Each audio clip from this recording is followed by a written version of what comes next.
This is Autoline Daily, the show dedicated to enthusiasts of the global automotive industry.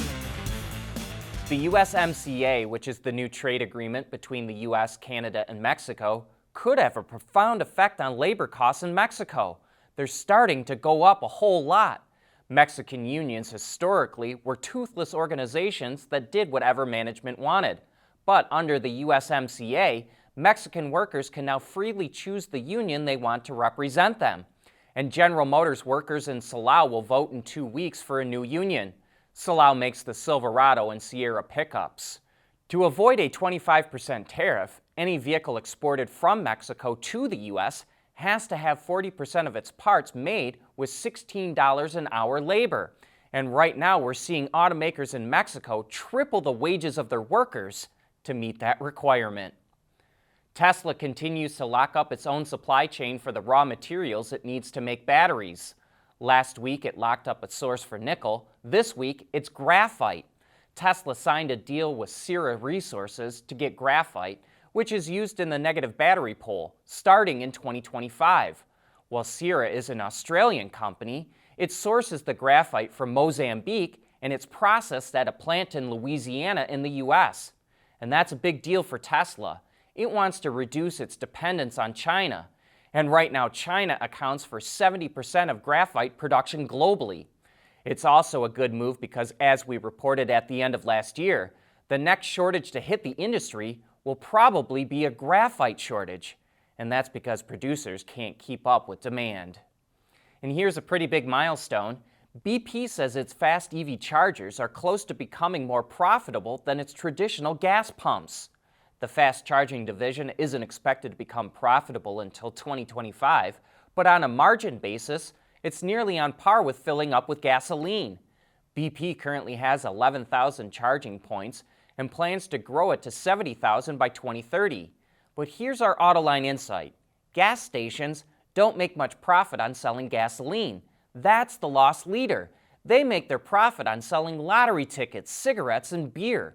Electricity at public EV chargers is quite expensive. It can cost twice as much as residential rates and 3 times more than commercial rates. We want to know what drives your testing. OTA, connected car, diagnostics, remote testing. Intrepid Control Systems is here to help you work from anywhere. Intrepid Control Systems, driven by your data. Kia introduced the all-new Niro back in November, and now it's sharing more details. Its styling has been updated, and it's a bit larger than the outgoing model. Inside, it features a 10.25-inch display screen, and like before, it's available as a hybrid, plug-in hybrid, and battery electric.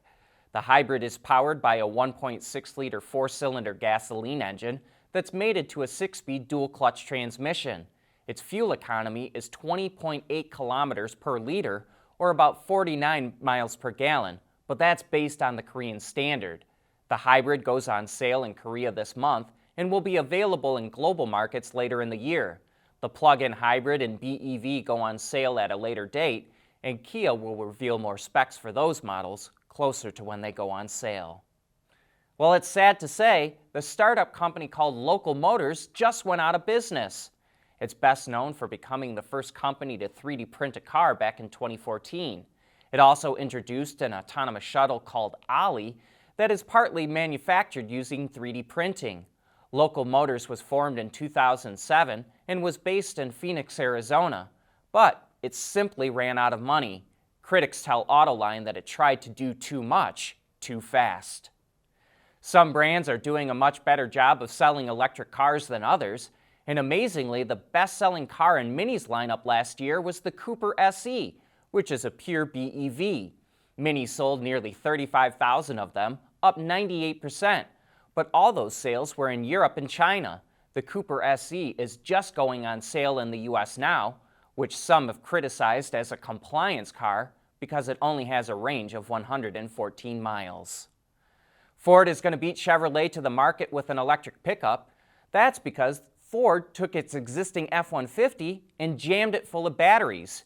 That saved it a ton of time, but GM went with a totally clean sheet design using 0 carryover parts, and that took longer to develop. But it also means Chevrolet is going to come out with a more efficient electric truck. You want to learn more about what GM did?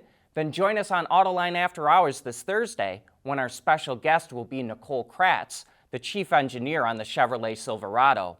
We'll take a deep dive into how GM engineered its all-new electric pickup from road to roof and bumper to bumper.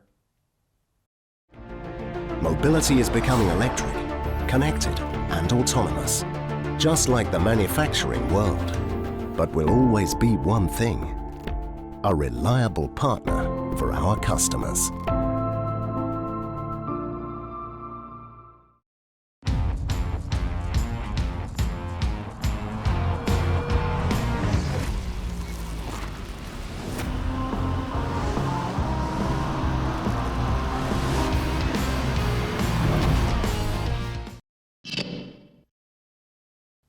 Battery swapping is becoming more popular in China. Even CATL, the biggest battery maker in the world, is jumping on board.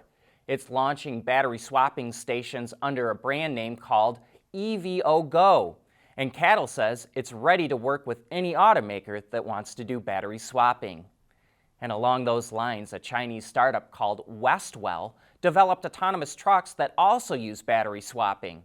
Westwell is operating 100 autonomous trucks at ports in China, Thailand, and the United Arab Emirates. The company says it only takes 6 minutes to swap the batteries in its trucks, and it will open battery swapping stations in 4 countries this year.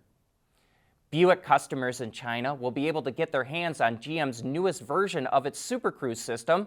Although it doesn't call it Super Cruise, it calls it eCruise Pro. Available as an over-the-air update on GL8 Avenir models starting today, the feature allows for hands-free driving on more than 200,000 kilometers of city streets, elevated roads, highways, and freeways. It also includes an all-new instructed lane changing function, which can change lanes automatically when the turn signal is hit. Buick doesn't say what customers will be charged, if anything, for the OTA, but claims it takes just 5 minutes to download. Speaking of OTAs, Chinese automaker Niro is offering its first over-the-air updates outside of China. For users in Norway, the update improves the operating system to include manual battery warm-up, extends cabin preconditioning, and makes searching for charging easier. But that brings us to the end of today's show. Thanks for tuning in, and we'll be right back here again tomorrow.